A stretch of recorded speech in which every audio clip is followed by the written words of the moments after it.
Gemma Marinina. Juda Laraba. Kopana, Adana, Dula.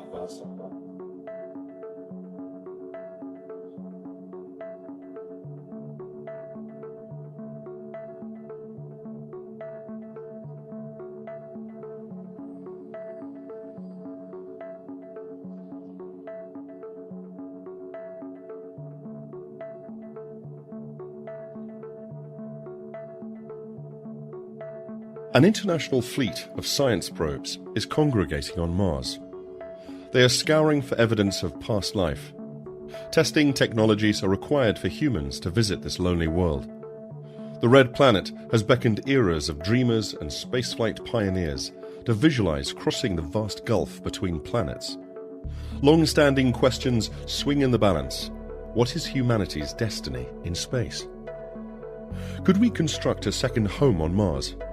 Mission planners have long understood that it is impossible to land on Mars. The atmosphere is thick enough to melt space capsules, which hit it running at 15,000 kilometers an hour. It is so thin that even a wide aeroshell plus a giant parachute is needed. Percy, the Mars 2020 Perseverance rover, used an ingenious system of rockets. Furthermore, an innovative sky crane to get the job done. Landing a team of astronauts is a difficulty waiting to be cracked. Percy is among the most sophisticated mobile machines ever constructed. Its minor affiliate, Ingenuity, is the ultimate drone, testing controlled aviation for the first time in another world. From the impressive images Percy and other probes send, it is easy to believe Mars is like the deserts of Earth. For at least a century, forecasters have imagined that it should not be too challenging to explore in person if we could get there, to pioneer a frontier of liberation and wealth. Furthermore, as Elon Musk puts it, to make a backup copy of Earth's biosphere in case of disaster. The actual Red Planet is an illusionist with a long history of tricking us. Colder than Antarctica, bone dry, intense, harmful grit underfoot, and killer radiation from persistent rain above. A miserable world. The Mars we desire has never been the Mars that is. For millennia, the bright amber planet has been teasing human fantasy. As they orbit, Earth and Mars come nearest every 780 days, dubbed a planetary opposition. It is the best time to monitor the Red Planet, which over a few weeks seems to slow down, backtrack, then speed forward again. Perplexed by this impulsive retrograde motion, Egyptian observers saw Mars as a hawk-headed humanoid god flying back and forth between the living and dead kingdoms. Sumerian astrologers considered Mars a quick, whimsical, incendiary god from its odd motion. On May 5th, 357 BCE, the Greek philosopher Aristotle followed the half-moon passing in front of the Red Planet and recognized that Mars must be farther away than the Moon. He would have been astonished by how much Mars is 200 times more distant.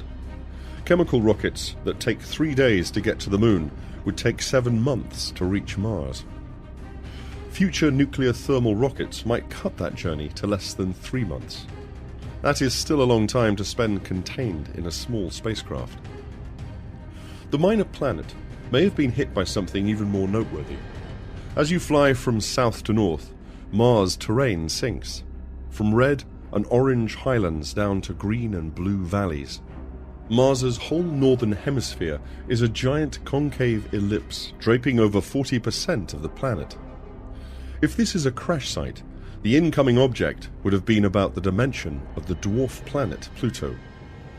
It would have transformed Mars, shutting off its internal dynamo, obliterating its protective magnetic field and destroying the chances for a life-sustaining atmosphere. When Elon Musk's would-be settlers set sail for Mars, they must accept that they will never again take a breath outside their helmets or habitats. They will have spent months crossing the void in a desolate world with a lethal environment. In October 1610, Galileo Galilei recorded the first telescopic observation of Mars. 26 years later, Francesco Fontana made the first known illustration of the planet, saying it looked like a black pill. The Dutch brothers Christian and Constantine Huygens had evolved much better optics by 1650. Christian sketched an irregular mark on Mars, living in the wetlands of Holland. He thought it looked like an enormous marsh, so it became known as the Grand Marsh Theatas Major. Constantine found that the rotating feature finds the day length on Mars like Earth. 7 years later, Giovanni Domenico Cassini refined that figure to 24 hours plus 40 minutes, very close to what astrophysicists measure today. Cassini also logged the first observation of Mars's south polar cap. Watching the changing faces of Mars, Cassini imagined it must be pretty like Earth. 3 billion years ago, Mars may indeed have been Earth-like. Volcanoes build the atmosphere, steam and mist and flowing water, filling early seas with more fluid than the Arctic Ocean on Earth. In 1997, Sojourner, NASA's first Mars rover, found the outflow of a cataclysmic flood. Beginning in 2000 for the Mars exploration rovers, Spirit and Opportunity found stacked strata of rock laid down by flowing water over thousands of years. Furthermore, little rounded, iron-rich concretions nicknamed blueberries must have formed in silt pockets lying under salty water. But what of water on modern Mars? NASA's Phoenix found evidence in 2008 soft landing at high northern latitude. Its rocket plumes blew away surface dust, exposing some white material. Digging a shallow trench, the tiny probe revealed more, which disappeared within a day. Furthermore, liquid drops appeared on the lander's legs, then changed. In August 2012, the Mars Science Lab, Curiosity, rolled. Trekking through dry stream beds between the banks of ancient watercourses, and across the alluvial fan at the mouth of a long-dead river. Perseverance joined Curiosity in 2021, landing in a once-flooded crater, finding the clay-rich rocks of an ancient river delta. These hardy robot geologists found layered terrains, and each is built by episodes of flowing mud with dry times in between. These wet periods ended long ago. Today's Mars seems a lifeless desert, and a lonely landscape cries out for company. In 1699, Christian Huygens did not think Mars was so desolate. His last book, Cosmos Thoros, imagined that the worlds of the solar system must harbour plants and animals, though they would differ from those on Earth. Huygens saw no reason that life on the planets should not be intelligent. They led comparable lives. Furthermore, he also pointed out how important water would be to those creatures. The Moon is rich in aluminium, titanium, silicon, and magnesium. Asteroids add carbon, cobalt, platinum, molybdenum, and nickel. Mars has abundant iron and other metals, especially near its enormous volcanoes. Mars' key ingredient is water ice, split to make breathable oxygen and hydrogen fuel. Percy is testing this hypothesis, breathing in carbon dioxide and electrochemically breaking out the oxygen. The water beneath the surface, plus carbon dioxide from its atmosphere, can be rearranged to make methane and oxygen. Use that oxygen to burn the methane, and you can launch rockets. By making propellant on Mars, the cost of getting back to Earth drops by at least a factor of 5. To conjure up a space-based civilization, we can bring with us only tools and talent, small factories and power generators. We must hunt and gather the rest. In 1704, Giacomo Filippo Morandi guessed that dark rings around Mars' poles might be melt lines. Could the poles be ice caps? He wondered. 9 years later, Wilhelm Herschel declared yes. Mars' poles are water ice, and he thought that the broad, dark equatorial patches must be oceans. Herschel daydreamed about what it might be like to sail those waters. Mars lost its oceans before life emerged out of the seas on Earth. The northern desert lowlands, the flattest topography on any known planet, look like an ancient sea floor. The polar ocean may have covered a third of the planet, up to 4 kilometers from Mars. In 1786, Herschel speculated that Martians enjoyed a similar situation. He realized the Martian atmosphere must be fragile. The planet is enveloped in sparse carbon dioxide, and there is very little water in the air. There is methane, which could come from hot underground geology. The methane level sometimes blooms and then disappears. Furthermore, many experts wonder, might something be living below the surface? Bizarrely, Johann Schrader proposed Mars had no solid surface, just drifting clouds and misty rain in 1789. Schrader's shifting scene was just because of the unstable air of Earth above his giant telescope. The true story of Mars's atmosphere is becoming more apparent. Going back at least 1 billion years, intense ultraviolet radiation from the Sun and the sputtering solar wind bombarded the minor planet with its low gravity and frail global magnetic field. Mars could not hold on to its protective gas envelope, and most of its air was lost to space, and the rest of its water was absorbed into the ground. Back in 1831, none of this dreadful history was known. Johann Heinrich Modeler and Wilhelm Bader crafted accurate Mars maps. They placed their zero longitude line through a feature that will later be named Sinus Meridian Bay. The Opportunity rover explored it for 13 years, sending home the stark, withered landscape images. It is easy to imagine standing on Mars yourself, gazing at the weathered rocks. Everywhere our probes look, they see evidence of past liquid water. Though there are no oceans today, there is plenty of hidden ice. The Mars Reconnaissance Orbiter MRO recorded eroded cliff faces, exposing compacted frozen water over 100 meters thick in some places. MRO's radar revealed up to 2 kilometers of ice on passes over the poles.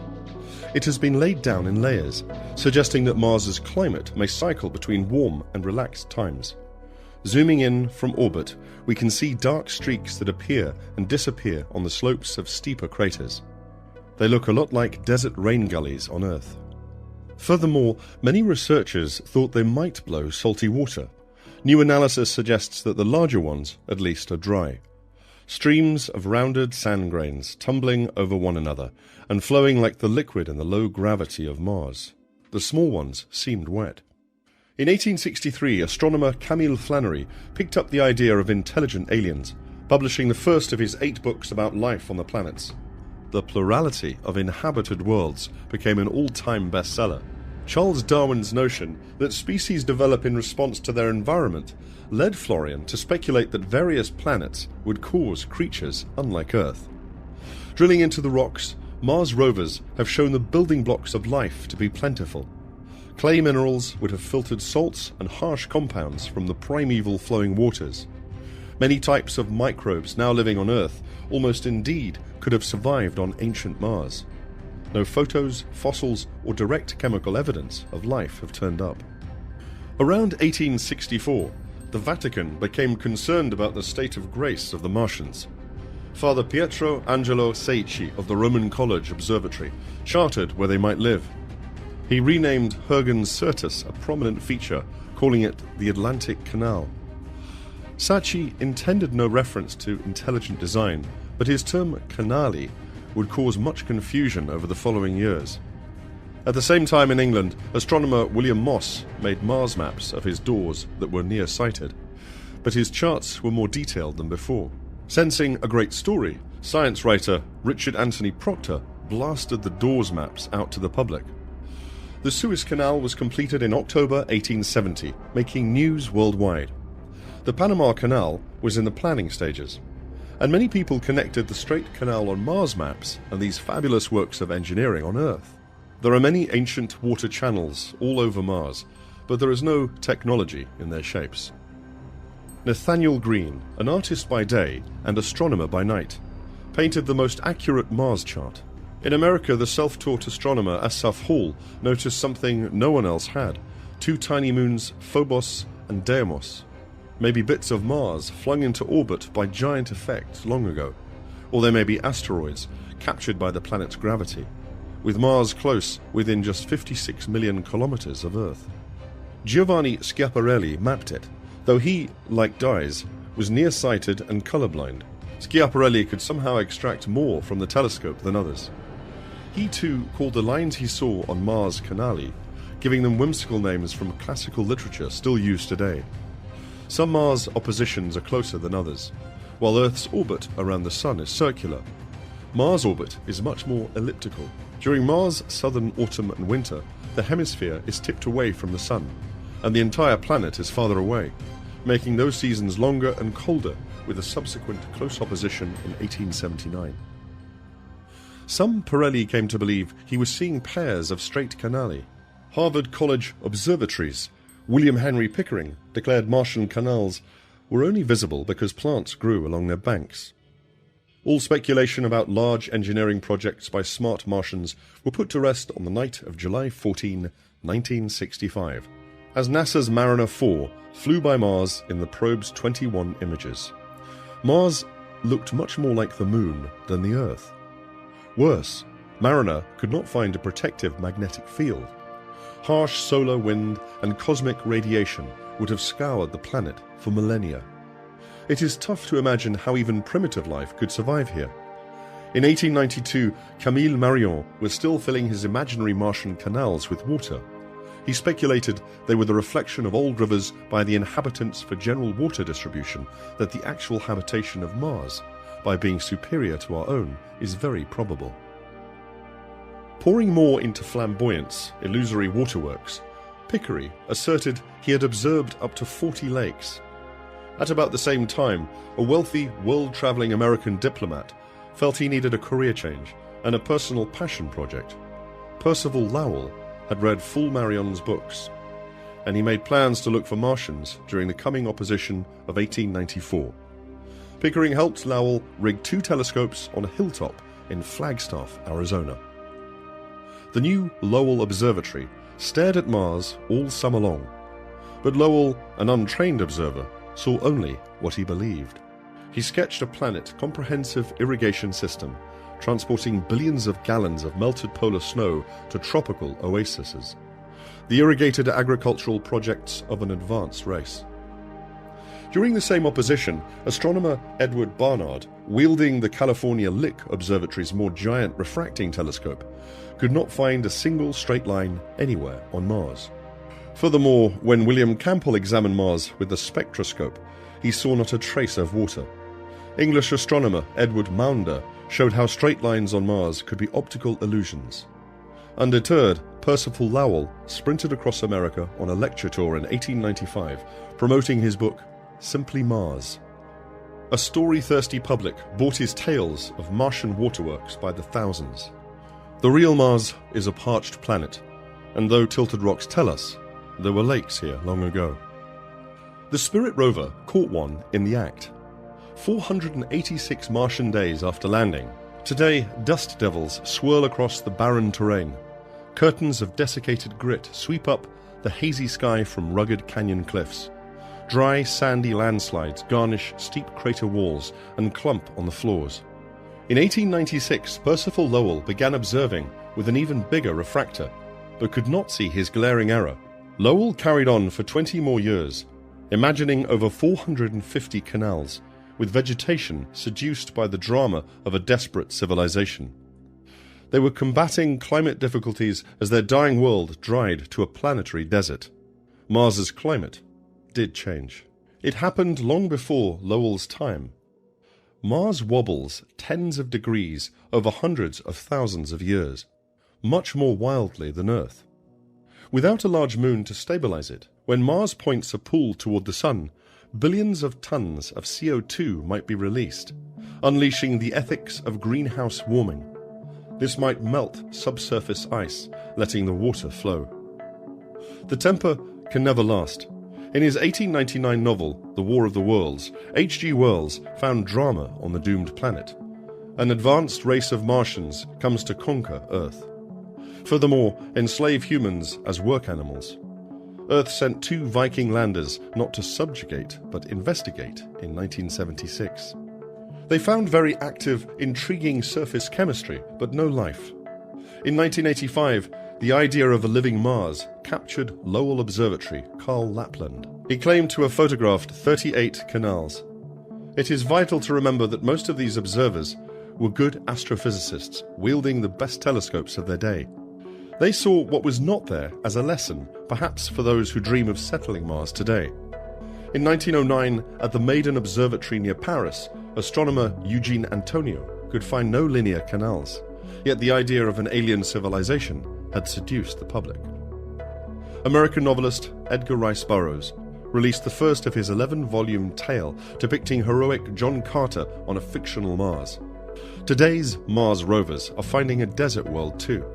Curiosity trekked around a wide field of dark dunes. Rolling like waves on an ocean, the sandy mounds migrate across the terrain. The orbiting high-rise camera caught Curiosity at work in what has been known as the Bagnoli Dune Sea. In 1921, Mount Wilson Observatory astrophysicists measured surface temperatures on Mars, finding them to swing from 15 Celsius at midday to a lethal -85 Celsius just before sunrise. Astronomer Walter Sidney Adams found only tiny quantities of oxygen and water at the Yerkes Observatory. Gerard Kuiper showed the Martian air to be all unbreathable carbon dioxide. Mars continued to entice explorers in 1949. Rocket pioneer Wernher von Braun wrote Project Mars. It was a sci-fi novel full of tactical engineering and a familiar plot. A multinational crew from Earth visits intelligent humanoid Martians trying to save their world. A year later, Ray Bradbury's Martian Chronicles placed a human colony on Mars to escape a nuclear war that devastated Earth. In 1952, von Braun published an enhanced Mars project, adding a comprehensive technical workup for an extensive scale space program. After 1,000 launches of people, propellants, and parts, a flotilla of 10 spaceships and 70 crew members would journey across the Gulf between planets to spend 444 days on Mars. Was the Mars project a rough draft for what would become NASA's Mercury, Gemini, and Apollo projects? In 1955, Paramount Pictures released Conquest of Space, modelled on von Braun's adventurous plans. To reach the Red Planet, engineers realized it might take more power than chemical rockets can produce in the US. Los Alamos National Lab Project rover began an effort to harness atomic vision to drive spaceships. The astronauts' crew capsule would be placed many meters from the radioactive engines. Getting to Mars faster would cut astronauts' dose of solar and cosmic radiation. Project Orion, a different approach to nuclear rockets, started in 1958. The idea of detonating nuclear bombs behind a ship to push it along. It was called pulsed plasma wave propulsion. Outrageous as it seems, this method could offer rapid transport to Mars and the rest of the solar system by 1961. The US nuclear rocket engine NERVA program had accumulated 17 hours of engine testing. In the Soviet Union, engineers were working on their nuclear thermal rockets. As late as 1962, the US Air Force made Mars maps with straight canal lines. Someday, a crewed expedition to Mars and return may become the mission assignment. To accomplish that assignment, Kraft Hierarchy, a visionary German-American engineer, introduced the idea of ganging together clusters of nuclear rockets.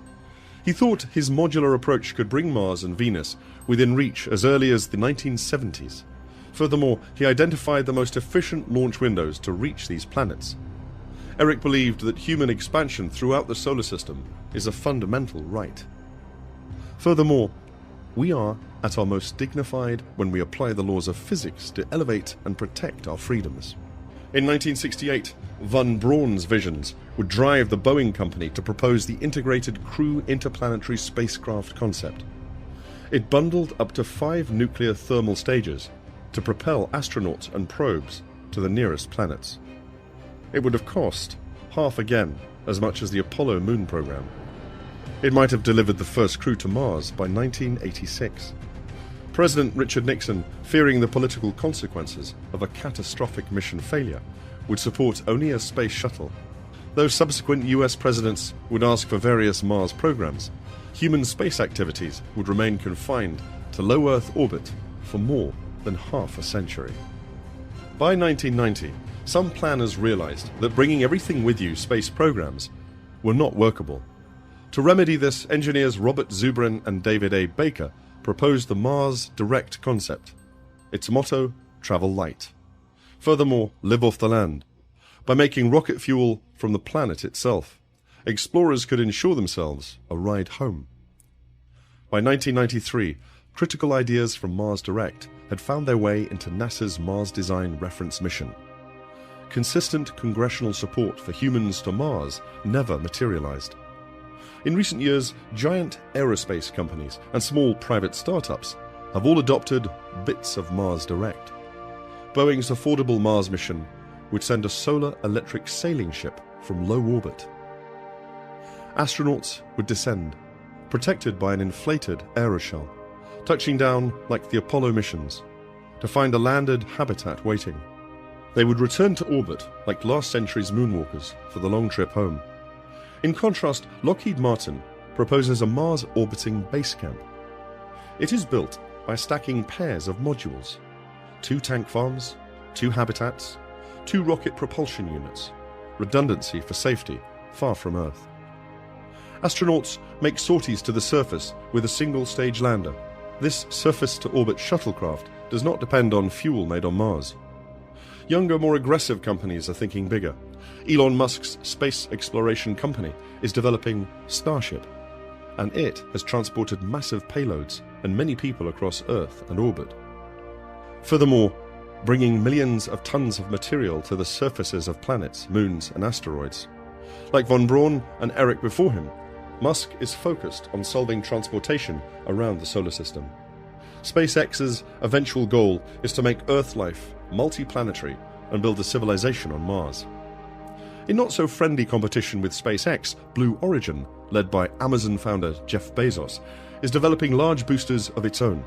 Blue Origin's vision is to extend civilization into space to preserve Earth's climate and maintain it as a flourishing biosphere by moving its heavy industry and power generation. Furthermore, constructing city-sized accessible flying habitats from materials already in space on the Moon, asteroids, and comets.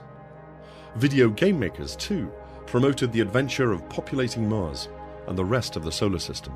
Furthermore, some visionaries foresee the eventual terraforming of Mars and warming it up and making it as Earth-like as possible. These world builders must find enough greenhouse gases to heat the planet, then replenish its thick atmosphere. Furthermore, restore its water as the vapor escapes to space. Still, more challenges lurk on the trickster planet. Mars's surface is everywhere loaded with toxic, caustic perchlorates, up to 1% of the sands, putting astronauts at high risk for thyroid problems and cancer. Other invisible dangers cascade from the sky, unhindered by the thin atmosphere, the constant rain of cosmic rays from interstellar space.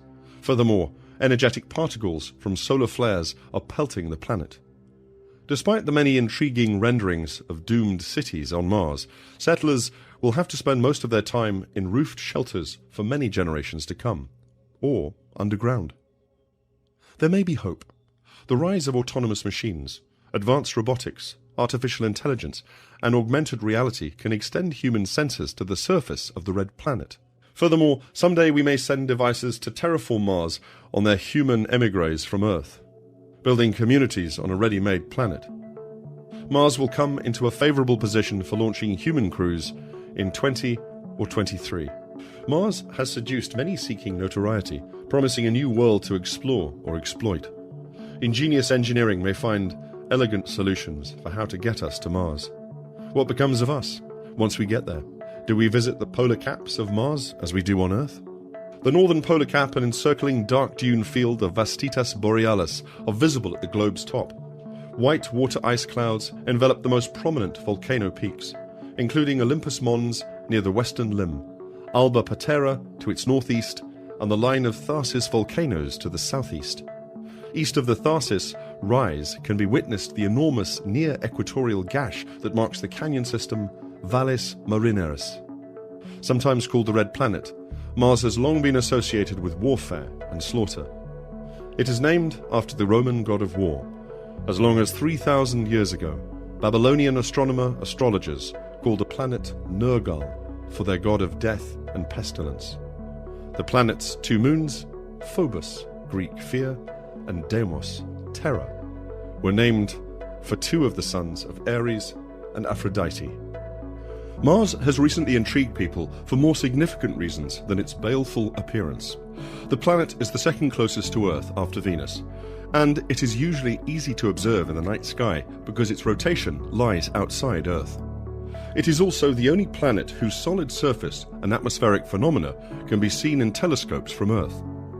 generations of assiduous studies by Earthbound observers, extended by spacecraft observations since the 1960s, have revealed that Mars is like Earth. Like Earth, Mars has clouds, winds, a roughly 24-hour day, seasonal weather systems, polar ice caps, volcanoes, canyons, and other familiar features. These are intriguing clues that Mars was even more Earth-like billions of years ago than today, with a denser, warmer environment and much more water, rivers, lakes, flood channels, and perhaps oceans. By all indications, Mars is now a sterile, frozen desert. However, close-up images of dark streaks on the slopes of some craters during Martian spring and summer suggest that at least small volumes of water may flow seasonally on the planet's surface. And radar reflections from a lake under the South Polar Cap suggest that water may still prevail as a liquid in protected areas below the surface. The presence of water on Mars is considered a critical issue because life, as it is presently understood, cannot exist without water. If microscopic life forms ever originated on Mars, there remains a chance, albeit a remote one, that they may yet survive in these sheltered, watery niches. In 1996, a team of scientists reported what they concluded to be evidence for ancient microbial life in a sample of meteorite that had come from Mars, but most scientists have disputed their interpretation. Since the end of the 19th century, Mars has been considered the most hospitable place in the solar system beyond Earth, both for indigenous life and human exploration and habitation. Speculation was rife that the so-called canals of Mars, complex systems of long, straight surface lines that remarkably few astrophysicists had claimed to see in telescopic observations, were the formations of intelligent beings. Seasonal changes in the planet's appearance, attributed to the spread and retreat of vegetation, added further to the professed evidence for biological activity. Although the canals were later determined to be illusory, and the seasonal adjustments geologic rather than biological, scientific and public interest in the possibility of Martian life and exploration of the planet has not faded. Mars has taken on a special place in popular culture during the past century. It has served as inspiration for generations of fiction writers, from H.G. Wells and Edgar Rice Burroughs in the heyday of the Martian canals, to Ray Bradbury in the 1950s and Kim Stanley Robinson in the 90s. Mars has also been a critical theme in radio, television, and film, perhaps the most notorious case being Orson Welles' radio play production of H.G. Wells' novel War of the Worlds, which assured thousands of unwitting listeners on the evening of October 30, 1938, that beings from Mars were invading Earth. The planet's mystique and many genuine mysteries remain a stimulus to scientific inquiry and human imagination. Mars moves around the Sun at a mean distance of 228 million kilometers, 140 million miles, or about 1.5 times the distance of Earth from the Sun. Because of Mars' elongated orbit, the distance between Mars and the Sun varies from 206.6 million to 249.2 million kilometers, 128.4 million to 154.8 million miles. Mars orbits the Sun once in 687 Earth days, which means its year is twice as long as Earth's. At its closest approach, Mars is less than 56 million kilometers, 35 million miles from Earth, but it recedes to almost 400 million kilometers, 250 million miles, when the two planets are on opposite sides of the solar system. Mars is easiest to observe when it and the Sun are in opposite directions in the sky, i.e. in opposition, because it is then high and shows a lighted face. Successive oppositions occur about every 26 months. Oppositions can take place at different points in the Martian orbit. Those best for viewing appear when the planet is closest to the Sun and Earth, because Mars is the brightest and most prominent. Close oppositions occur every 15 years. Mars spins on its axis once every 24 hours 37 minutes, making a day on Mars only a little longer than Earth. Its axis of rotation is inclined to its orbital plane by about 25 degrees, and, as for Earth, the tilt gives rise to seasons on Mars. The Martian year comprises 668.6 Martian solar days, called sols. Because of the elliptical trajectory, southern summers are shorter, 154 Martian days, and warmer than those in the north, 178 Martian days. However, the situation is changing such that 25,000 years from now, and the northern summers will be the shorter and warmer ones. In addition, the tilt of the axis is changing on a 1 million year timescale. During the present epochs, the obliquity may change from close to zero, at which times Mars has no seasons, to as high as 45 degrees, when seasonal differences are extreme. Over 100 million year timescales, the obliquity may reach values as high as 80 degrees. The seasons of Mars are a result of the planet's inclination of 24.9 degrees to its orbital plane. At present, southern summer occurs when Mars's elongated orbit brings it nearest the Sun. As the seasons change, the polar caps grow and shrink. The southern cap extends about 5 degrees more towards the equator than the northern cap at its maximum size. Mars is a minor planet, more significant than only Mercury and more than half the size of Earth. It has an equatorial radius of 3,396 kilometers, 2,110 miles, and a mean polar radius of 3,379 kilometers, 2,100 miles. The mass of Mars is only 1/10 the terrestrial value, and its gravitational acceleration of 3.72 meters, 12.2 feet per second squared, at the surface means that objects on Mars weigh a little more than a third of their weight on Earth's surface. Mars has only 28% of Earth's surface area, but because over 2/3 of Earth is covered by water, the land areas of the two planets are comparable.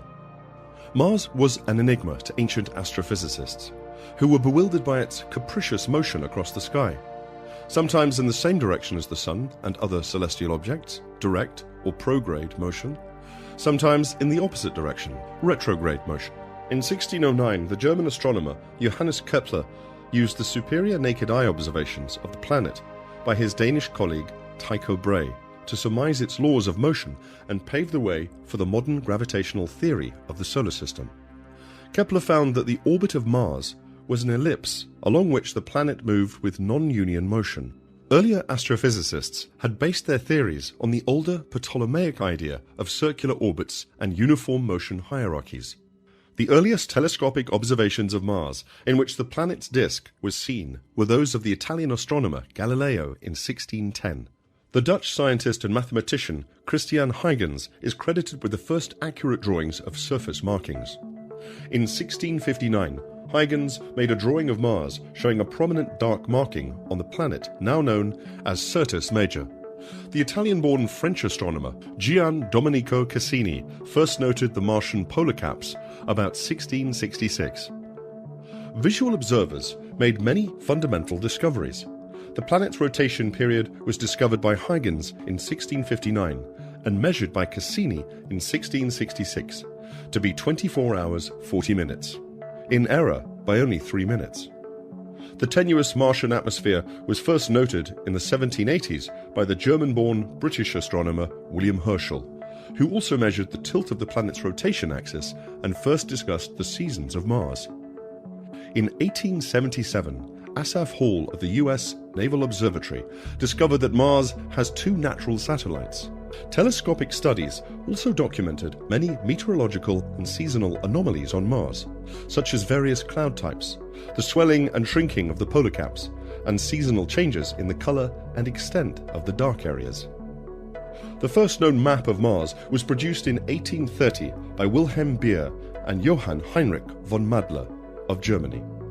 The Italian astronomer Giovanni Virginio Schiaparelli prepared the first modern astronomical map of Mars in 1877, which contained the basis of the nomenclature system still in use today. The names on his map are in Latin and are planned in terms of the ancient geography of the Mediterranean area. For the first time, this map also showed hints of an interconnecting system of straight lines on the bright areas that he described as canali, Italian for channels. Schiaparelli is credited with their first description, but his fellow countryman Pietro Angelo Secchi developed the idea of canali in 1869. In the late 19th century, the American astronomer Percival Lowell established an observatory in Flagstaff, Arizona to observe Mars, and he produced ever more elaborate maps of the Martian canals until he died in 1916. To the Earth-based telescopic observer, the Martian surface outside the polar caps is characterized by red ochre-colored bright sections, on which dark markings appear superimposed. In the past, the bright areas were referred to as deserts, and most large dark areas were called maria, Latin for oceans or seas, singular mare, in the belief that expanses of water covered them. No topography can be seen from Earth-based telescopes.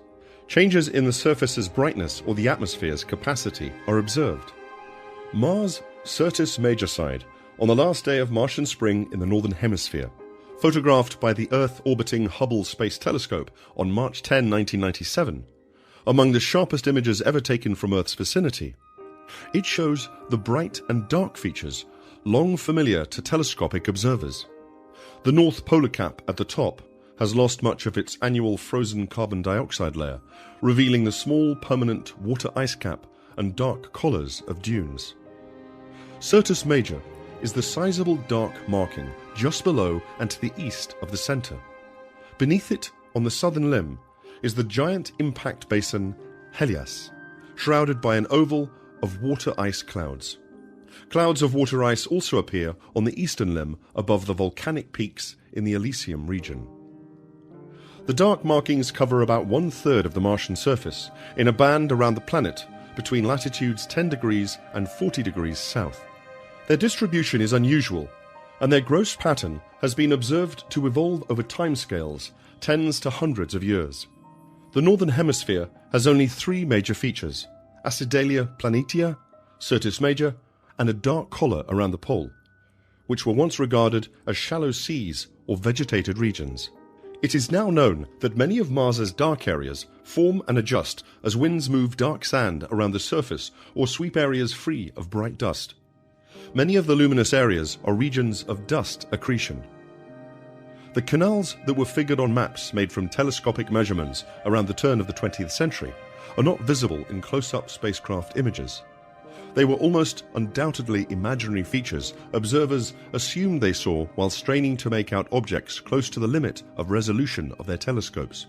Other features, such as the wave of darkening and the blue haze, described by early observers of the telescope, are now known to result from a combination of the viewing conditions and changes in the reflective properties of the surface. The most striking regular changes on Mars occur at the poles for telescopic observers. With the onset of fall in a particular hemisphere, clouds advance over the relevant polar region, and the cap made of frozen carbon dioxide grows. The smaller cap in the north extends to 55 degrees latitude, the larger one in the south to 50 degrees latitude. In spring, the caps recede. During summer, the northern carbon dioxide cap disappears, leaving behind a tiny water ice cap. In the south, a small residual cap comprised of carbon dioxide ice and water ice lingers over the summer. In 2 views, Mars's permanent North Polar water ice cap was gained in early northern summer 1 Martian year apart, March 1999 and January 2001, by Mars Global Surveyor. Ringing the cap, which measures about 1,100 kilometers, 680 miles across, are dark dunes marking the northern part of Vastitas Borealis. The cap's distinctive appearance reflects the spiral pattern of escarpments and valleys present in the underlying terrain. Differences in the summer frost cover can be seen by comparing the images. Though they appear small, they show significant annual changes in the heat budget for the polar cap. The arrangement of the seasonal polar caps was the subject of debate for 200 years. One early hypothesis, that the caps were made of water ice, can be traced to English astronomer William Herschel, who imagined them to be just like those on Earth. In 1898, an Irish scientist, George J. Stoney, questioned this theory and suggested that the caps comprise frozen carbon dioxide. However, evidence supporting the idea was not available until Dutch-American astronomer Gerard Kuiper's 1947 carbon dioxide detection in the atmosphere. In 1966, American scientists Robert Layton and Bruce Murray published the results of a numerical model of the thermal environment on Mars that raised considerable doubt about the water ice hypothesis. Their calculations showed that, under Martian conditions, atmospheric carbon dioxide would freeze at the poles, and the growth and contraction of their model carbon dioxide caps mimicked the observer behavior of the actual caps. The model predicted that the seasonal caps were thin, only a few meters deep near the poles, and diminishing toward the equator, Although based on simplifications of the actual conditions on Mars, their results were later substantiated by thermal and spectral measurements taken by the Twin Mariner 6 and 7 spacecraft when they flew by Mars in 1969. Early telescopic observers noted instances in which Martian surface features were obscured. They observed both white and yellow shadows, correctly interpreted as condensed gas and dust. Telescopic observers also noted periodic movements of all dark markings around southern summer. Again, they were correctly interpreted as the result of global dust storms. Spacecraft observations have confirmed that hazes, clouds, and fogs veil the surface. Extensive storm system high above Mars's North Polar region, photographed by Mars Global Surveyor on June 30, 1999. The North Polar Cap is a spiral pattern of light and dark bands at the upper left. The curl consists of water ice clouds mixed with orange-brown dust raised from the surface by high winds. The Dutch-American astronomer Gerard P. Kuiper found out from telescopic observations in 1947 that the Martian atmosphere is composed of carbon dioxide. The atmosphere is fragile, exerting less than 1% of Earth's atmospheric pressure at the surface. Surface pressures range over a factor of 15 because of the significant altitude variation in Mars's topography. Only small amounts of water are present in the atmosphere today. If at all precipitated out, it would form a layer of ice crystals only 10 micrometers, 0.0004 inches thick, which could be gathered into a solid block of ice not much grander than a medium-sized terrestrial iceberg. Despite the small amount of water present, the atmosphere is near concentration and water ice clouds are expected. Low-lying clouds and fogs are often viewed within topographic depressions, i.e. valleys or craters. Thin clouds are expected at the morning terminator, the partition line between the lit and unlit portions of the planet's disk, and orographic clouds, produced when moist air is raised over elevated terrain and cooled, form around prominent topographic features such as craters and volcanoes. In winter, westward moving spiral-shaped storm systems are seen at mid-latitudes like Earth's. Most of these clouds, the white clouds are seen by the early observers, are composed of water ice. At least one other planetary body in the solar system besides the Earth is dissected by valleys of fluvial origin, Mars. Dust storms are common on Mars. They can occur but are most frequent in southern spring and summer when Mars passes closest to the Sun and surface temperatures are highest. Most of the storms are regional in extent and last a few weeks. Every second or third year, however, the dust storms become global. At their peak, dust is carried so high in the atmosphere that only the summits of the loftiest volcanoes, up to 21 kilometers, 13 miles, above the planet's mean radius, are visible. Although too small to be observed from Earth, dust devils have been seen from Mars orbit and various spacecraft landing sites. Narrow tracks, assumed to be caused by dust devils, are also visible in high-resolution images taken from orbit. Dust devil in the Amazonas Planitia region of Mars, imaged by Mars Global Surveyor on April 10, 2001. The camera view is straight down, north at the top, and sunlight from the west. Visible in the scene is the faint track left by the dust devil as it moved from west to east. The light-coloured, foreshortened dust column itself, and part of the column's long shadow cast to the east. The dust devil was estimated to be a little more than a kilometre, 0.6 mile in height from its total shadow length. The characteristic temperature in the lower atmosphere is about minus 100 degrees Fahrenheit, minus 70 degrees Celsius, which is colder than the average daytime surface temperature of minus 10 degrees Fahrenheit, minus 20 degrees Celsius. These values are in the same range as those experienced on Earth in Antarctica during winter. In summer, above a black surface, daytime temperatures can peak at about 62 degrees Fahrenheit, 17 degrees Celsius. Above the turbulent layer close to the surface, temperature decreases with elevation at a rate of about 2.7 degrees Fahrenheit, 1.5 degrees Celsius per kilometre of altitude.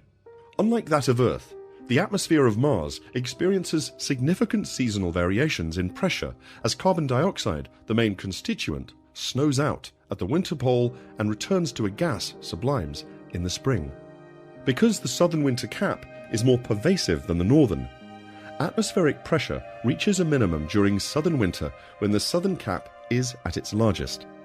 The pressure varies by 26% as some 7.9 trillion metric tons of carbon dioxide escape and re-enters the atmosphere. This is equivalent to a thickness of at least 23 centimeters, 9 inches of solid carbon dioxide, dry ice, or several meters of carbon dioxide snow averaged over the immense area of the seasonal polar caps.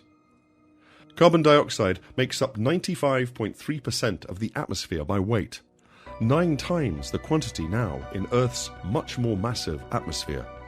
However, much of Earth's carbon dioxide is locked in sedimentary rocks. The Martian atmosphere is less than 1,000th of the terrestrial. The balance of the Martian atmosphere comprises molecular nitrogen, water vapor, and noble gases argon, neon, krypton, and xenon. There are also trace measures of gases that have been produced from the primary constituents by photochemical reactions high in the atmosphere. These include molecular oxygen, carbon monoxide, nitric oxide, and small amounts of ozone. The lower atmosphere supplies gas to the planet's ionosphere, where densities are low, temperatures are high, and segments are separated by diffusion according to their masses. Various constituents at the top of the atmosphere are lost to space, affecting the remaining gas's isotopic composition. For example, because hydrogen is lost over its heavier isotope deuterium, Mars's atmosphere contains 5 times more deuterium than Earth's. Although water is only a minor constituent of the Martian atmosphere, a few molecules per 10,000 at most, it plays a vital role in atmospheric chemistry and meteorology because of low atmospheric and surface temperatures. The Martian atmosphere is saturated with water vapor, yet no liquid water is present on the surface. The temperature and pressure of the planet are so insignificant that water molecules can exist only as ice or as vapor. Little water is exchanged daily with the surface, despite the freezing nighttime surface temperatures. Seasonal water-ice ground frost on Mars, in a photograph taken by the Viking 2 lander at its high latitude 48 degrees north landing site in Utopia, Planitia on March 18, 1979. Water vapor is mixed up to 10 to 15 kilometers, 6 to 9 miles altitudes, and shows solid latitudinal gradients that depend on the season. The most significant changes occur in the northern hemisphere. During summer in the north, the complete loss of the carbon dioxide cap leaves behind a water ice cap. Sublimation of water from the residual cap culminates in a strong north to south concentration gradient of water vapor in the atmosphere. In the south, where a small carbon dioxide cap remains in summer and only a small volume of water ice has been detected, a strong water vapor gradient develops in the atmosphere. The south polar region of Mars in southern spring, in an image taken by Mars Global Surveyor on September 12, 2001. The permanent carbon dioxide cap, the bright area in the center, about 420 kilometers, 260 miles across, will remain through the coming summer, while the larger carbon dioxide frost cap, spanning most of the image, will shrink and disappear until autumn. The atmosphere water vapor is believed to be in contact with a much larger reservoir in the Martian soil. Subsurface layers of ice seem to be ubiquitous on Mars at latitudes poleward of 40 degrees. The shallow subsurface temperatures would prevent the ice from subliming. In contrast, ice is unstable at low latitudes, and any ice present in the ground would sublime into the atmosphere. The 2001 Mars Odyssey spacecraft confirmed that ice is present within a meter of the surface at latitudes higher than 60 degrees, and the Phoenix lander found ice below the surface at 68 degrees north, but it is unknown how deep the ice layer extends. Images taken by the Mars Reconnaissance Orbiter showed new impact craters at latitudes between 40 degrees north and 60 degrees north that had threatened the subsurface water ice up to a depth of 74 centimeters, 29 inches. Isotopic measurements suggest that more significant amounts of carbon dioxide, nitrogen, and argon were present in the atmosphere in the past, and that Mars may have lost much of its stockpile of volatile substances early in its history, either to space or to the ground, i.e. locked up in rocks. Mars once had a much thicker atmosphere that was lost to space through the solar wind and the sun's ultraviolet radiation, much more intense in the early solar system. Methane has also been detected in Mars's atmosphere. The Curiosity rover observed a seasonal variation in methane, but measurements from orbiters have shown only sporadic variations or even a complete absence of methane. This contradiction suggests that some process removes the methane observed near the surface before spreading through the atmosphere. Volcanoes and meteorites have been ruled out as sources of methane, which leaves chemical reactions between rock and water or metabolism by possible Martian microorganisms as potential sources. The vertical structure of the Martian atmosphere, that is, the relation of temperature and pressure to altitude, is determined by a tricky balance of several energy transport mechanisms, and by the way energy from the sun is introduced into the atmosphere and lost by radiation to space. Two factors control the vertical structure of the lower atmosphere. It is content of almost pure carbon dioxide and its content of large quantities of suspended dust. The suspended dust absorbs large quantities of sunlight and provides a distributed energy source throughout the lower atmosphere. Because carbon dioxide radiates energy at Martian temperatures, the atmosphere can respond to changes in solar radiation received. Surface temperatures depend on latitude and oscillate over a wide range from day to night. At the Viking 1 and Pathfinder landing sites, both about 20 degrees north latitude, the temperatures at human height above the surface varied from a low near minus 119 degrees Fahrenheit, minus 84 degrees Celsius just before sunrise, to a high of minus 28 degrees Fahrenheit, minus 33 degrees Celsius in the early afternoon. This temperature swing is much broader than that occurring in desert regions on Earth. The variation is most tremendous very close to the ground, and occurs because the thin, dry atmosphere favors the surface to radiate its heat during the night. During dust storms, this ability is impaired, and the temperature swing is reduced. Above altitudes of a few kilometers, the daily variation is damped out, but other oscillations appear throughout the atmosphere because of the direct input of solar energy. These temperature and pressure oscillations, frequently called tides because they are regular, periodic, and synchronized with the position of the sun, give the Martian atmosphere a very complex vertical structure. The cooling of the atmosphere, with altitude at a rate of 1.5 degrees per kilometers, continues upward to about 40 kilometers, 25 miles, at which level, called the tropopause, the temperature becomes a constant minus 210 degrees Fahrenheit, minus 130 degrees centigrade. This rate, measured by the Viking and later Pathfinder spacecraft, as they descended through the atmosphere, was low. Scientists had expected it to be a near 5 degrees per kilometer. This rate is lower than expected for clear air because of the large suspended dust. Above 100 kilometers, 60 miles, the structure of the atmosphere is determined by the tendency of the heavier molecules to concentrate below the lighter ones. At these high altitudes, absorption of ultraviolet light from the sun disassociates and ionizes the gases and leads to complex sequences of chemical reactions. This diffusive separation process overcomes the tendency of turbulence to mix all the constituents. The top of the atmosphere has an average temperature of about 80 degrees Fahrenheit, 27 degrees centigrade. The global atmospheric circulation pattern on Mars shows many superficial similarities to Earth's, but the root causes vary. Among these differences are the atmosphere's ability to adjust to local conditions of solar heat input, the lack of oceans, which on Earth have considerable resistance to temperature changes, the great range in altitude of the surface, the solid internal heating of the atmosphere because of suspended dust, and the seasonal deposition and release of a large part of the Martian atmosphere at the poles. Near-surface winds at the Viking and Pathfinder landing sites were normal behavior and light. Average speeds were less than 2 meters per second, 4.5 miles per hour, although gusts up to 40 meters per second, 90 miles per hour, were recorded. Other observations, including streaks of windblown dust and patterns in dune fields and the many varieties of clouds, have provided additional clues about surface winds.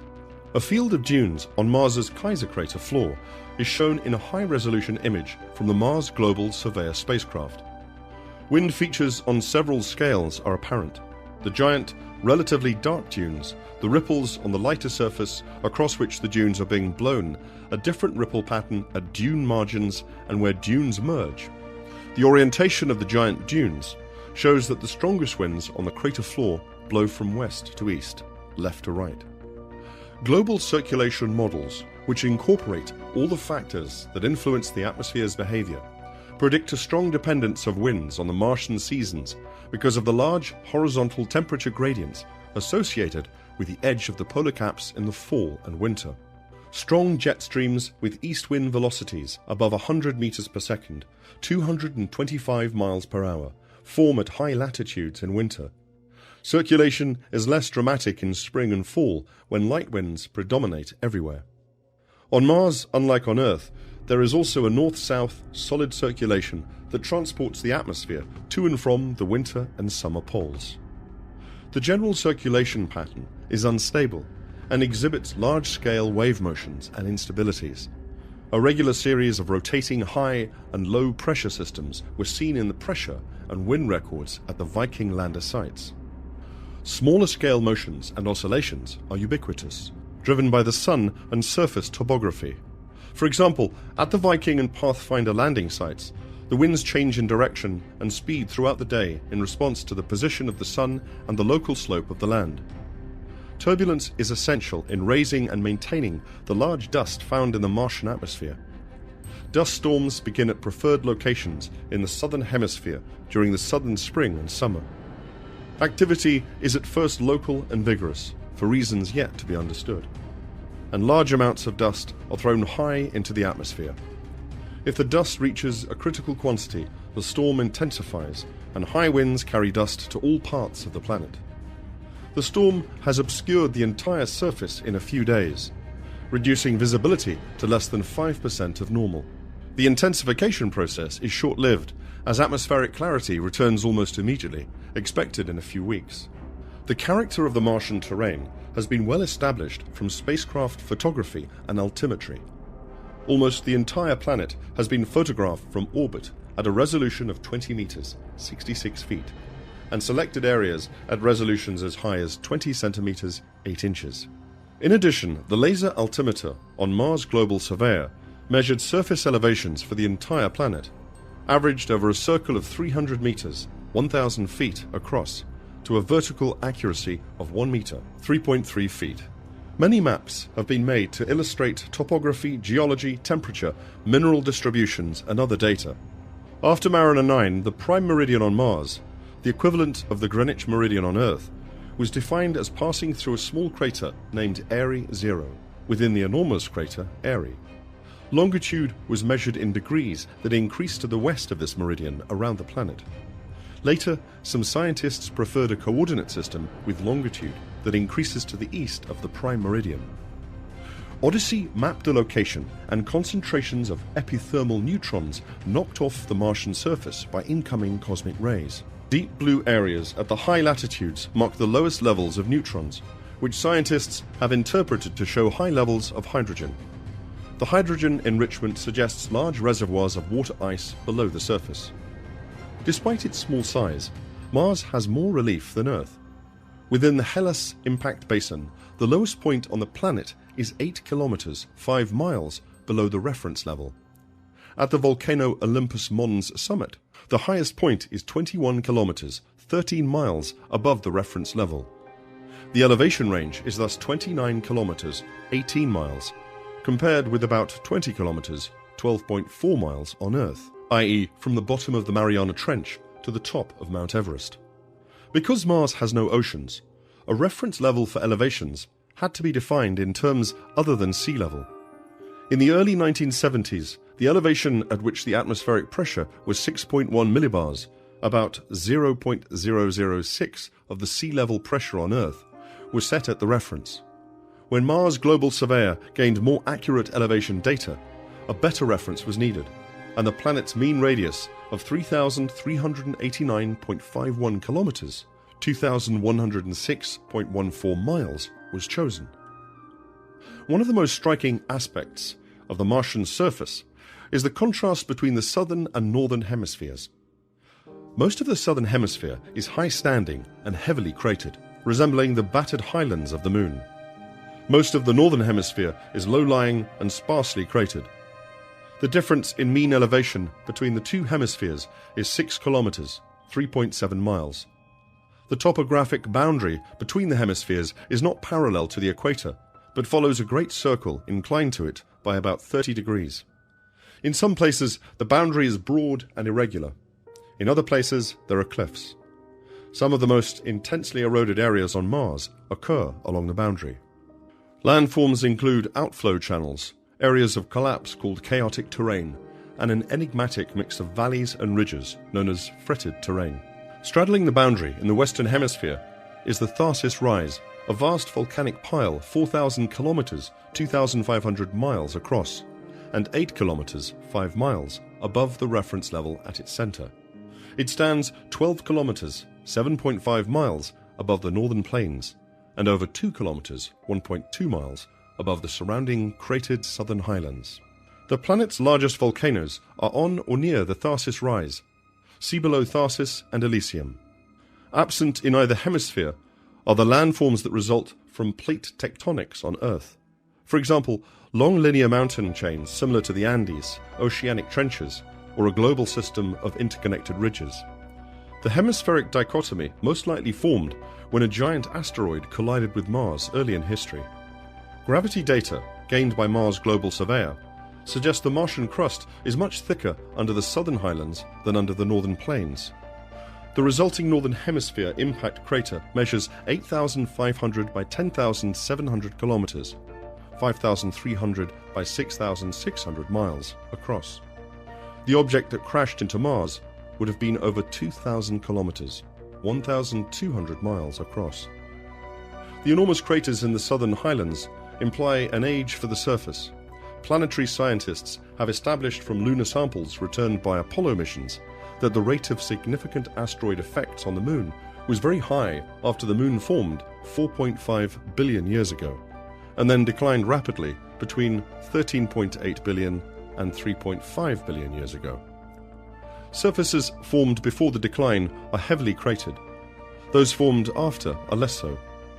Mars had a similar cratering history.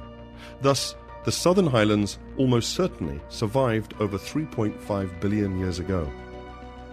The southern terrain possesses several distinctive craters, huge impact basins, large filled craters with shallow, flat floors and eroded rims, smaller, fresh-looking bowl-shaped craters like those on the Moon, and rampart and pedestal craters. Hellas, the most significant impact basin on Mars, is 8 kilometers, 5 miles deep, and about 7,000 kilometers, 4,350 miles across, including the broad elevated ring surrounding the depression. Most craters measuring tens to hundreds of kilometers across are eroded, in contrast to much smaller craters formed on the younger plains, which are barely eroded. The contrast shows that erosion rates were much higher on early Mars. It is one piece of evidence that the climate on early Mars differed from what it has been for most of the planet's subsequent history. Hellas impact basin on Mars, shown in a topographic map bottom and an averaged elevation profile top, produced from altimetry data collected by Mars Global Surveyor through early 1999. In the map, the north is up and the South Pole lies at the bottom. The black lines highlight contours of zero elevation. In both images, altitude is color-coded according to the accompanying key. Most Martian craters look different from those on the Moon. A rampart crater is designated because the ejector's lobes, the material thrown out from the crater and extending around it, are bordered with a low ridge or rampart. The ejector flowed across the ground, showing a mud-like consistency. Some scientists have conjectured that the mud formed from a mixture of impact debris and water under the surface. Around a pedestal crater, the ejected material forms a steep-sided platform or pedestal, with the crater situated inside its border. The pedestal appears to have developed when wind carved away the surface layer of the surrounding region while leaving intact that portion protected by the overlying ejector. Around 18 kilometers, 11 miles in diameter, The impact scar is an example of a rampart crater. Seen from above, its lobes of ejected material, which are bordered with a low ridge or rampart, give the appearance of an enormous mud splash. The mud is conjectured to have formed from impact debris and water under the Martian surface. High-resolution Viking images revealed an additional characteristic of the ancient southern terrain: the pervasive presence of networks of small valleys that resemble terrestrial drainage systems created by flowing water. Examples include Nergal Vallis in the southern hemisphere, north of the Argaea impact basin, and Nanedi Vallis, located just north of the equator near the east end of Vallis Marineris. Scientists have proposed two alternative mechanisms for their formation: rainfall runoff on the surface or erosion by the outflow of groundwater that seeped onto the surface. In either case, their formation may have required warm climatic conditions. A major surprise of the Mars Global Surveyor mission was an observation of small, fresh-appearing gullies on steep slopes at high latitudes. These features resemble water-worn gullies in Earth's desert regions. They were formed by the melting of ice driven from the poles and deposited at lower latitudes during periods of high obliquity. Part of the meandering canyon Nanedi Vallis on Mars, imaged by the Mars Global Surveyor spacecraft on January 8, 1998. Situated on a cratered plain near the east end of the Vallis Marineris. The channel is one of the several Martian valley networks that resemble drainage systems on Earth formed by flowing water. Some features, such as the small channel in the canyon floor, suggest that it was formed by downcutting from continual fluid flow. Other features, such as the lack of a branching pattern of smaller tributaries, suggest formation by groundwater undercutting and collapse. The portion of Nanedi Vallis shown is about 20 kilometers, 12 miles long, and 2.5 kilometers, 1.6 miles across. Gullies on the steep north wall of a Martian impact crater on the floor of Newton crater, in a high-resolution composite image obtained by Mars Global Surveyor in early 2000. The many narrow, fresh-appearing channels appear to have been cut by fluid flow in perhaps hundreds of separate events. The rocks and soil entrained in the flows were deposited in lobes and fingers at the base of the crater wall. Some scientists have interpreted the fluid to be subsurface water that seeped from below the top of the crater wall, although other fluids such as liquid carbon dioxide also have been proposed. The smaller impact craters on the plains than the southern highlands show they formed after the decline in impact rates between 3.8 and 3.5 billion years ago. The plains can be divided into two broad areas: the volcanic plains of Tharsis, composed of lava flows, and the northern plains. The northern plains have little relief. They encompass all the terrain within 30 degrees of the poles, except for the layered terrains around it. Three broad lobes extend to lower latitudes. These include Chryse Planitia and Acidalia Planitia, centered on 30 degrees west longitude, Amazonas Planitia, 160 degrees west, and Utopia Planitia, 250 degrees west. The only significant relief in this vast area is a large ancient impact basin called the Utopia Basin, 40 degrees north, 250 degrees west. Several types of terrain have been recognized within the northern plains. In knobby terrain, many small hills are separated by smooth plains. The hills appear to be remnants of an ancient cratered surface, now almost completely buried by younger material that forms the plains. Various plains have a polygonal fracture pattern that resembles landforms found in permafrost regions on Earth. Others have a peculiar thumbprint-like texture, indicative of the former presence of stagnant ice. The origin of the low-lying northern plains remains controversial. Some scientists have proposed that they were occupied by ocean-sized bodies of water fed by extensive floods, and that the surface of the plains is composed of sediments. Parts appear to be formed of lava, like the Luna Maria. The Mars exploration rovers and spectrometers on orbiting spacecraft show that the ancient highlands are distinct from the younger plains. The rocks on the plains are typical basalts with only thin alteration rinds high in sulfur, chlorine, and other volatile elements. The rinds are formed by the interaction of the basalts with acid fogs. The rover then traveled into the older Columbia Hills, where the rocks are very different. They are basalts and impact breccias, but many are altered and rich in sulfates and hydrated minerals. Soils consisting almost entirely of sulfates or silica are also present. Due to warm surface conditions, many rocks appear to have been permeated by warm volcanic fluids or weathered. This mix of rocks and soils may be typical of the highlands. The results from orbit tell a similar story. The plains consist of primary unaltered basaltic minerals such as olivine and pyroxene. The results show surface conditions changed around 3.7 billion years ago. Before that time, warm and wet conditions were common and resulted in extensive rock alteration. After that, such conditions were rare and rock alteration was minor. In contrast, minerals such as clays are common throughout the ancient cratered terrain. Most of the ancient cratered terrain is dissected by networks of dry valleys, 1 to 2 kilometers, 0.6 to 1.2 miles across, and up to 2,000 kilometers, 1,200 miles long. In outline, they resemble terrestrial river systems. The slow erosion of running water almost certainly forms the valleys. Many local lowlands have a valley entering and a valley leaving, showing that the lowland contained a lake. Layered deposits in lakes underlie these areas, and deltas are observed where valleys enter the lowlands. Valley networks are rare, although not absent in the younger, more sparsely cratered areas. The discovery of the valleys in the 1970s was a surprise because of the difficulty of having liquid water at the surface under present conditions. Their familiar presence in the cratered terrain shows that conditions on early Mars were much warmer and wetter than they are today. Large flood channels, termed outflow channels, are incised into the Martian surface in several areas. The channels are much larger than the valley networks, tens of kilometers across and hundreds of kilometers long. Most emerge full-sized from rubble-filled depressions and continue downslope into the northern plains or the Hellas Basin in the south. Many of the most significant drain from the south and west into Chryse Planitia. These are actual channels in that they were once filled with flowing water, as opposed to most river valleys, which have never been close to complete, but contain a much smaller river channel. The peak discharges of the floods that cut the larger outflow channels are estimated to have been 100 to 1,000 times the peak discharge of the Mississippi River. Enormous events. Some floods appear to have been formed by the catastrophic release of water from lakes. Explosive eruptions of groundwater form others. The outflow channels are younger than the valley networks and mainly formed when conditions were like today. The recent discovery of very young outflow channels suggests they could form today by the eruption of groundwater from below the kilometer-thick frozen ground.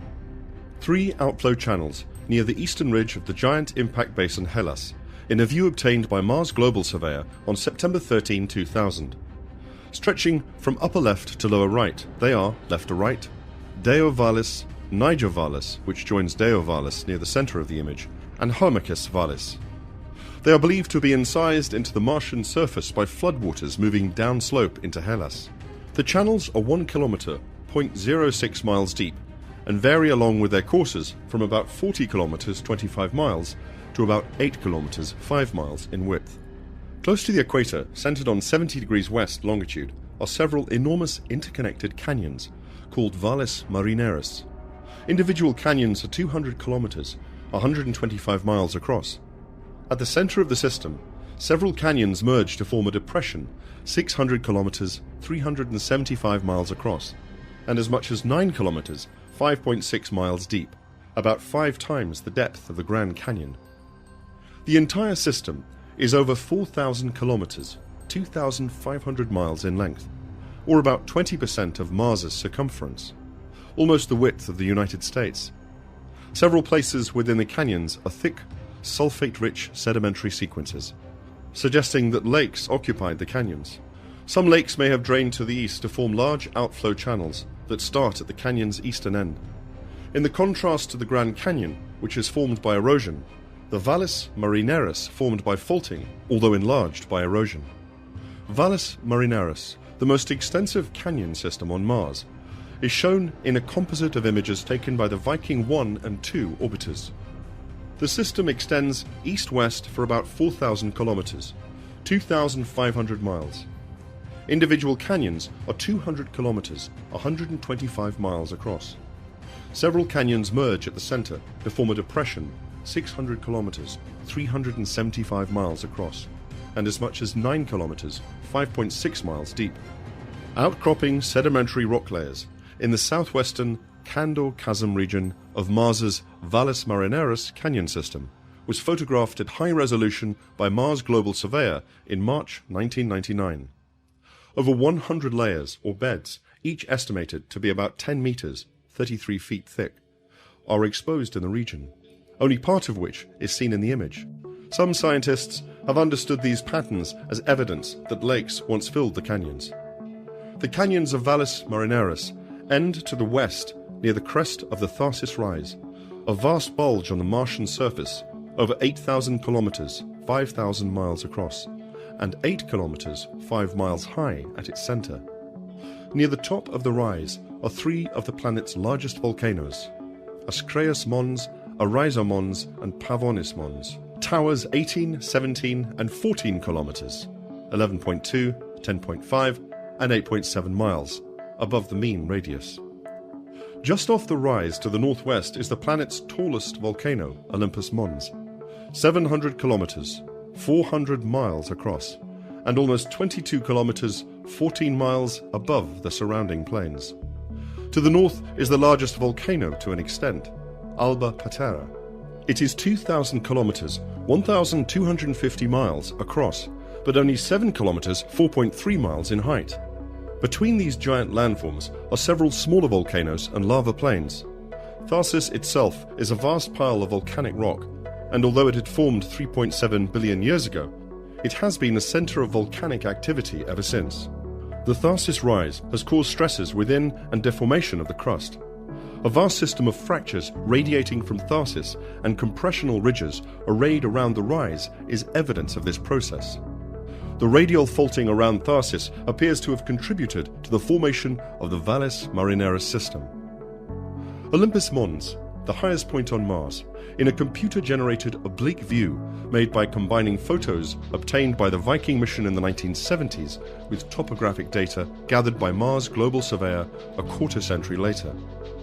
The image illustrates the shield volcano's relative flatness and sloping profile, the steep outward-facing cliff at its base, buried in places under lava that has flowed into the surrounding plains, and the complex caldera of intersecting craters at the summit.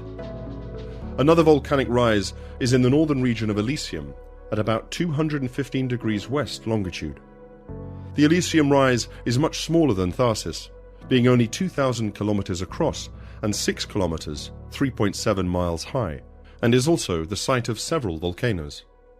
A stack of layered water ice-rich sediments is at each pole, about 3 kilometers, 2 miles thick, and only a few tens of millions of years old. The layering is exposed around the periphery of the sediments and in valleys that spiral out from the poles. The sediments are covered with carbon dioxide frost in winter, but they are exposed in summer. At the North Pole, they extend southward to 80 degrees latitude. Their extent is less clearly defined at the South Pole, but they extend farther from the pole than in the north. The layering is believed to result from variations in the proportion of dust and ice caused by changes in the tilt of the rotational axis, obliquity. Water ice is driven off the poles at high obliquities, causing the residual water ice caps to disappear and the ice to be deposited at lower latitudes. At low obliquities, the water ice caps are at their maximum. Obliquity variations also affect the incidence of dust storms and deposition of dust at the poles. The deposits have a young age because they accumulated since the last period of high obliquity when the previous sediments were removed. One peculiarity of the sediments at the North Pole is that they are surrounded by, and perhaps rest upon, a vast dune field rich in the sulfate mineral gypsum. Under present conditions, at altitudes higher than 40 degrees, ground ice is stable at depths less than 1 meter, 3 feet, below the surface because temperatures never get above the frost point. Above 60 degrees latitude, the ice is shallow enough to have been detected from orbit. Ice was also found just below the surface by the Phoenix lander at 68 degrees north. At latitudes higher than 40 degrees, recent impact craters have excavated the surface to depths of over 2 meters, 7 feet, revealing the ground ice. There are also many surface features caused by abundant ground ice. These include polygonal fractured ground similar to that found in terrestrial permafrost regions, and a general softening of the terrain caused by the ice-abetted flow of the near-surface materials. A striking characteristic of the 40 degrees to 60 degree latitude bands indicative of ice is debris aprons at the base of most steep slopes. Materials shed from the slopes appear to have flowed tens of kilometers away, and ground-penetrating radar shows that the aprons contain significant ice fractions. During periods of high obliquity, the ice turned from the poles concentrated on the surface at lower latitudes, forming glaciers. Modeling atmospheric circulation suggests that the preferred sites for ice accumulation during these periods are the western slopes of the Tharsis volcanoes and northeast of the Hellas Basin.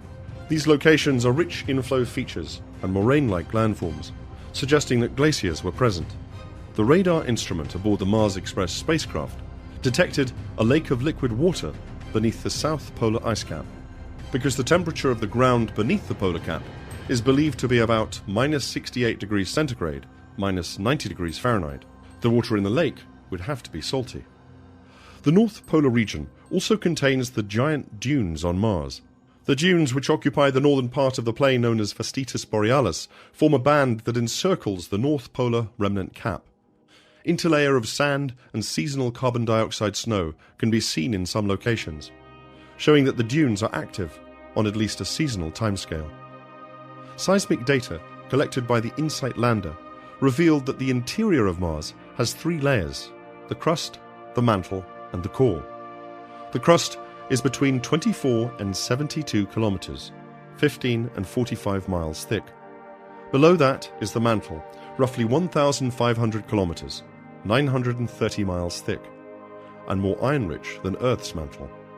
The iron-nickel core is molten, has a radius of 1,830 kilometers, 1,140 miles, and has a density between 5.7 and 6.3 grams per cubic centimeter, which implies that the core is over 18% sulfur. Isotopic data from meteorites determined to have come from Mars demonstrate that the planet differentiated, separated into a metal-rich core and rocky mantle at the end of the planetary accretion period, 4.5 billion years ago. The planet has no detectable magnetic field that would show convection, heat-induced flow in the core today. Extensive regions of magnetized rock have been detected in the oldest terrains, suggesting that very early Mars had a magnetic field but disappeared as the planet cooled and the core solidified. Mars is almost undoubtedly active today, although at a superficial level. Some Martian meteorites, which are all volcanic rocks, show ages as young as a few 100 million years, and some volcanic surfaces on the planet are so sparsely cratered that they must be only tens of millions of years old. Thus Mars was volcanically active in the geologically recent past, implying that its mantle is warm and melting. Mars' gravitational field differs from Earth's. On Earth, excesses and mass deficits in the surface crust corresponding to gigantic mountains and ocean deeps are offset by compensating masses at depth, isostatic compensation. Thus the pull of gravity on Earth is the same on high mountains as it is over the ocean. This is also true for Mars's oldest terrains, such as the Hellas Basin and the Southern Highlands. However, the younger terrains, such as the Tharsis and Elysium domes, are only partly compensated. Associated with both regions are gravity highs, that is, places where the measured gravity is higher than elsewhere because of the enormous mass of the domes. Similar areas called mascons have been detected and mapped on Earth's moon. Because the gravity over the Southern Highlands is the same as over the low-lying northern plains, the Southern Highlands must be underlain by a thicker crust of less dense material than the mantle below it. Estimates of the thickness of the Martian crust range from only 3 kilometers, 2 miles, under the Acidus Impact Basin, which is just north of the equator and east of Syrtis Major, to over 90 kilometers, 60 miles at the south end of the Tharsis Rise. Scientists have identified over 300 meteorites that have come from Mars. Suspicions about their origin were first raised when meteorites that appeared to be volcanic rocks were found to have ages of about 1.3 billion years instead of the 4.5 billion years of all other meteorites. These rocks had to have come from a geologically active body in the recent past, and Mars was the most likely candidate. The rocks also have similar ratios of oxygen isotopes, which are different from those of Earth rocks, lunar rocks, and other meteorites.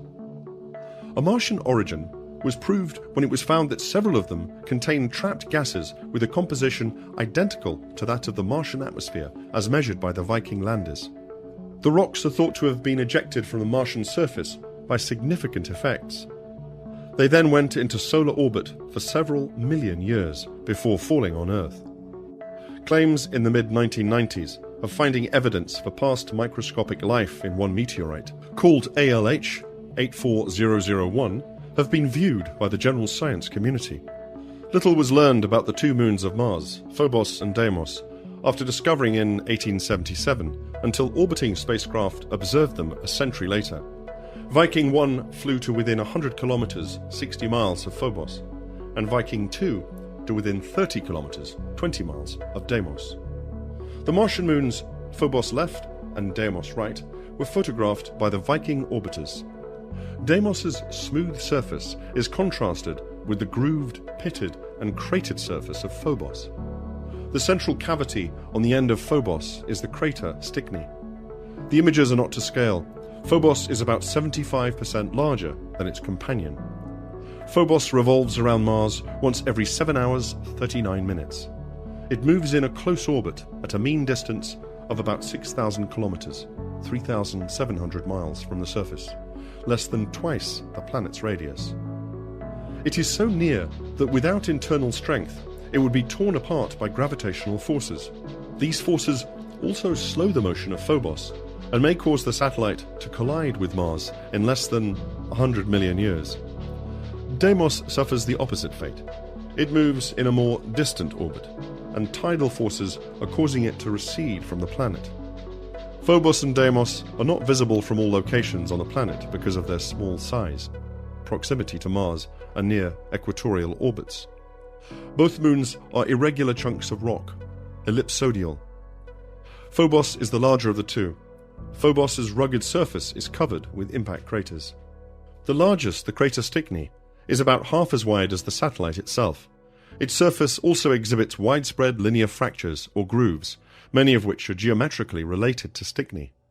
In contrast, the surface of Deimos appears smooth, as its many craters are almost entirely buried by acceptable debris, and it shows no fracture system.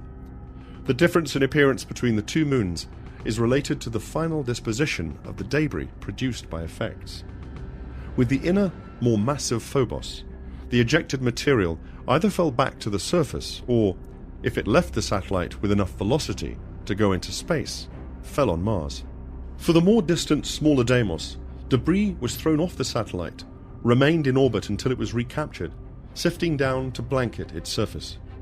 A portion of the Martian moon Phobos imaged by the Mars Global Surveyor spacecraft on August 19, 1998. The sunlit feature at the top is the crater Stickney. Many smaller craters are visible elsewhere on the satellite's surface. The grooved lines around Stickney may be fractures created by the impact that produced it.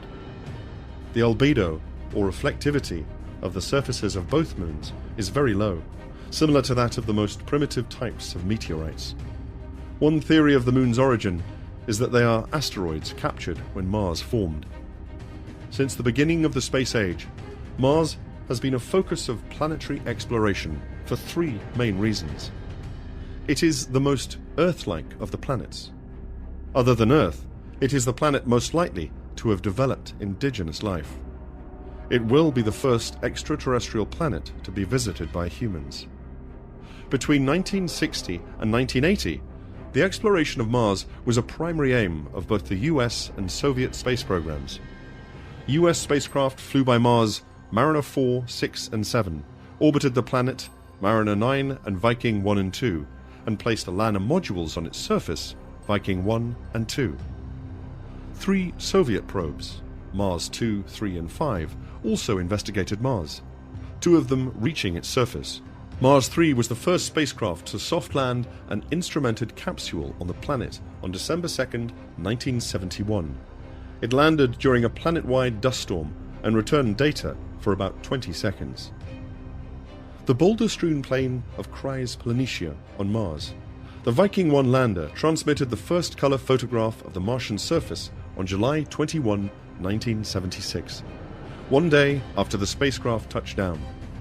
Mariner 9, the first spacecraft to orbit another planet, was placed around Mars in November 1971 and operated until October 1972.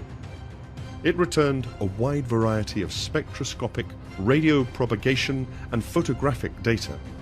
Some 7,330 pictures, covering 80% of the surface, showed the history of widespread volcanism, ancient erosion by water, and the reshaping of extensive areas of the surface by internal forces.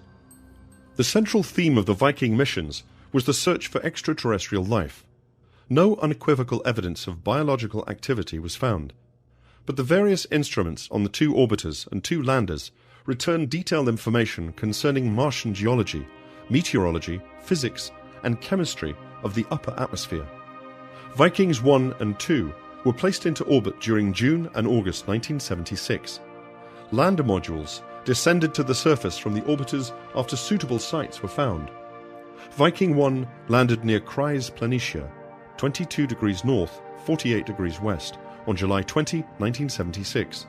And Viking 2 landed 6,500 kilometers, 4,000 miles, away in Utopia Planitia, 48 degrees north, 226 degrees west, on September 3, 1976. In 1988, Soviet scientists launched a pair of spacecrafts, Phobos 1 and 2, to orbit Mars and make slow flyby observations of its 2 satellites. Phobos 1 failed during the year-long flight, but Phobos 2 reached Mars in early 1989 and returned several days of observations of both the planet and Phobos before malfunctioning. Amid the failures of several US spacecraft missions to Mars in the 1990s, Mars Pathfinder set down in Kryze Planitia, 19 degrees north, 33 degrees west, on July 4, 1997, and deployed a robotic-wheeled rover called Sojourner on the surface.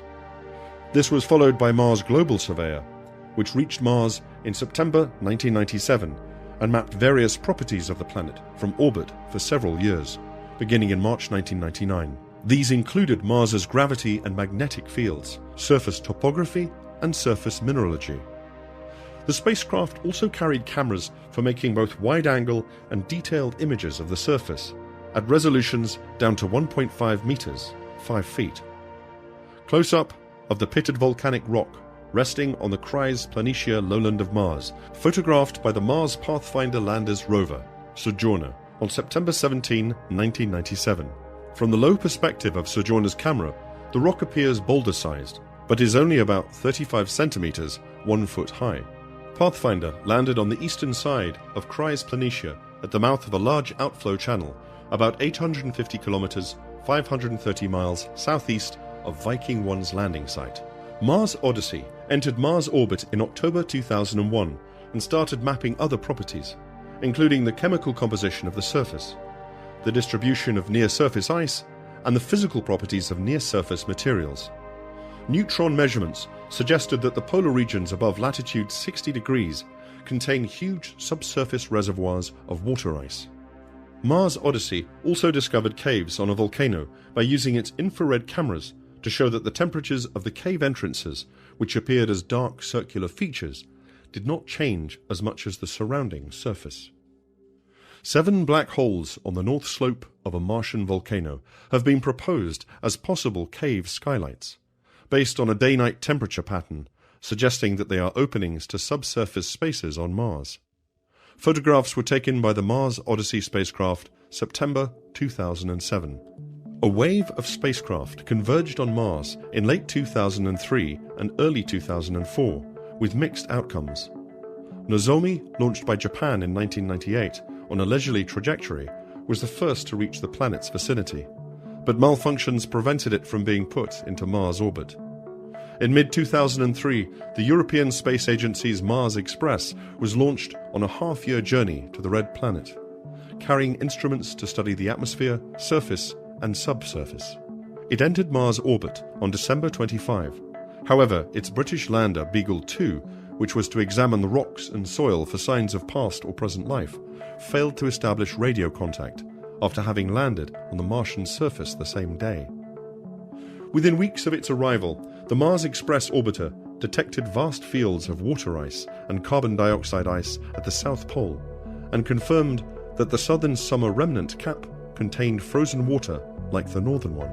It also detected large sulfur-rich deposits in Valles Mineris and clay minerals in the cratered terrains. Also launched in mid-2003 was the US Mars Exploration Rover mission, which comprised twin robotic landers, Spirit and Opportunity. Spirit touched down in Gusev crater, 15 degrees south, 175 degrees east, on January 3, 2004. 3 weeks later, on January 24, Opportunity landed in Meridiani Planum, 2 degrees south, 6 degrees west, on the opposite side of the planet.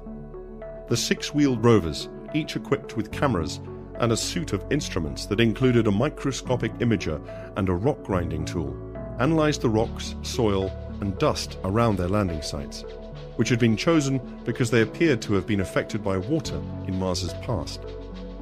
Both rovers found evidence of past water.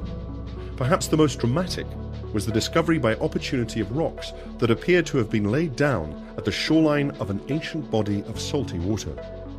Each rover was designed for a nominal 90-day mission, but functioned well past that time.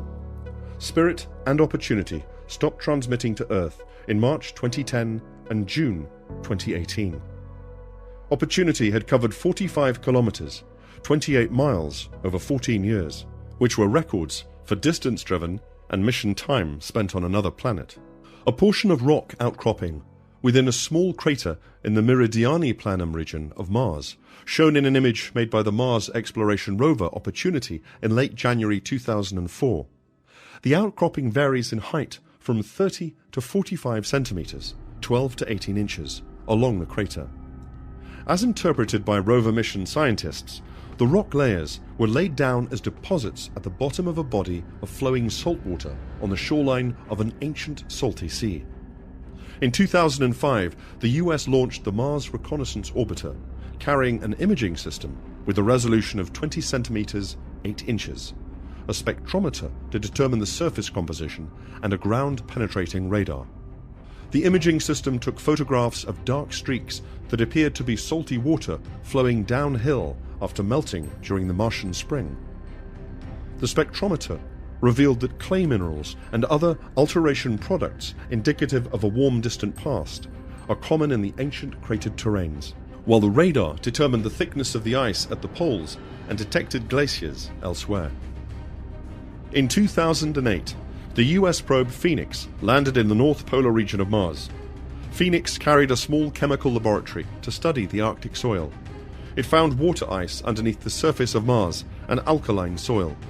The US Mars Science Laboratory rover Curiosity landed in Gale crater in 2012, weighing about 900 kilograms, 2,000 pounds, and measuring about 3 meters, 10 feet long. It was the heaviest and longest rover on Mars. Aeolus Mons, also called Mount Sharp, the crater's central mountain, comprises many layers of sedimentary rock laid down over much of Mars's geological history.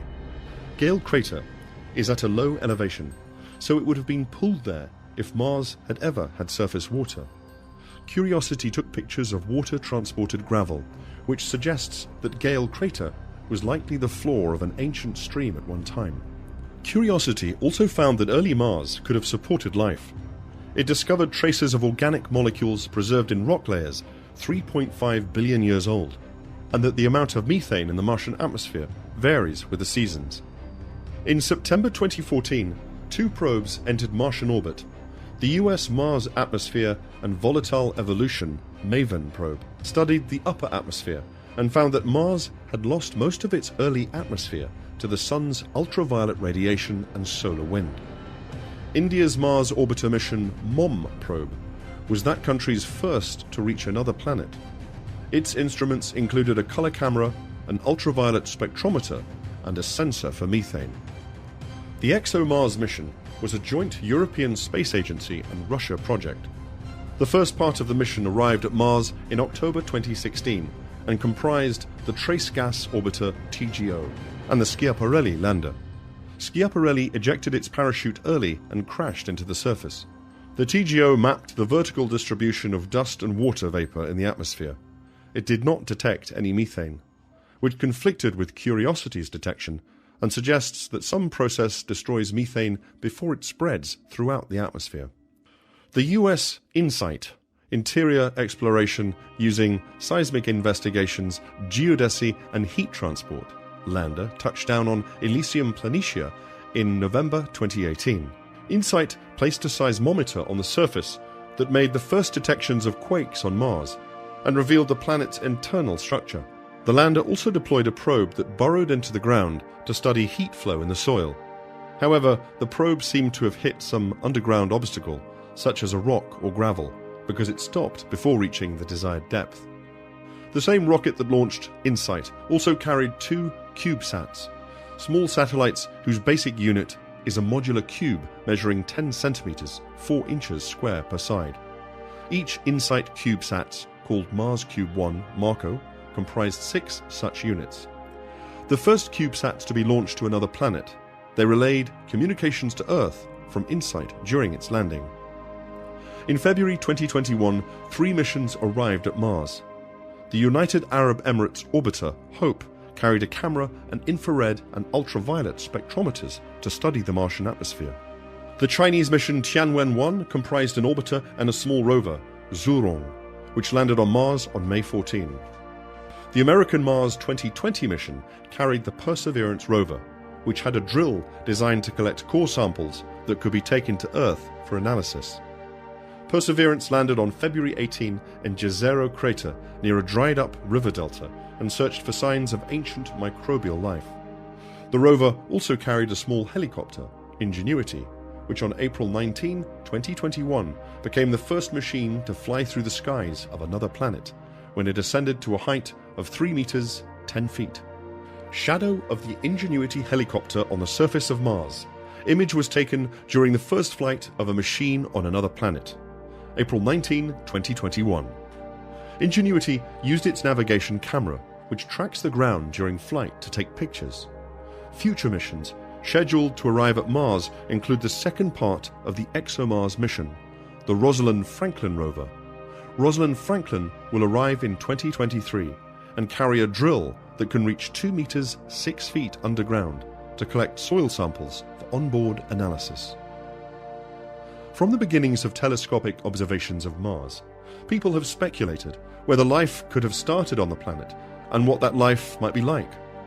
Early observers were concerned with intelligent life, but now the focus is on life's origin, microbial communities, and limits to their survival.